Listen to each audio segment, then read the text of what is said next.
শেষ হইছিনি। একবার কি ভাবেন না আপনার বিয়ের আগে গায়ে হলুদ হইছে, মরণের পরে একটা গোসল হবে। আপনি কি জানেন না বিয়ের পরে একটা গাড়ি দিয়ে আসছেন?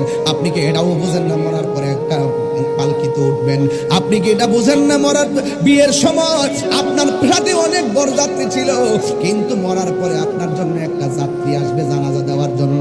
আপনি কি এটা জানেন না পাশের ঘরে একটা ছোট্ট রুমে ঢুকাই দিছে আপনারে? এটাও কি বুঝেন না মরার পরে এমন একটা ঘরের মধ্যে ঢুকাইয়া দিব? এই জন্য আসল নায়ক হইল অন্ধকার কবর। কথা বলেন ঠিক কিনা?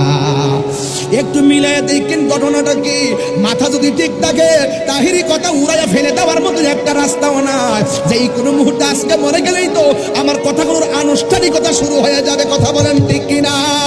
না জানি কোন দিন ভুয়াপুরের সাদা কাপড় আমার জন্য রেডি হইয়া যায়।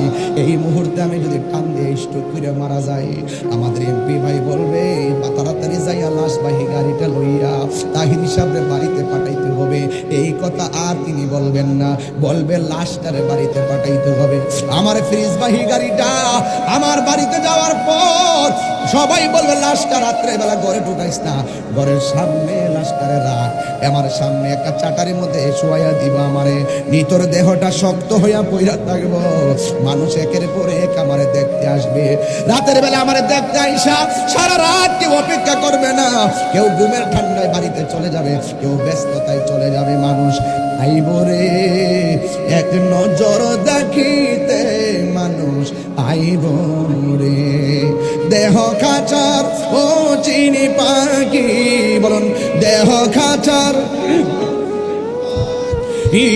উইরা যেদিন যাইব রে এক নজর দেখিতে মানুষ। আজকে তুমি যদি আরেকজন ভালোবাসা যদি গোসলখানায় যাইয়া তুমি যদি তার ময়লাগুলা পরিষ্কার কইরা তার গোসলের কাজে শরীর থাকো, তুমি যদি মৃতের খাট তারে কান্দের মধ্যে লইয়া 40টা কদম দাও, আমার নবী বলে 40টা কদমের বদলতে আমার আল্লাহ রাব্বুল আলামিন তার 40টা কবিরা গুনাহ মাফ করে দিবে।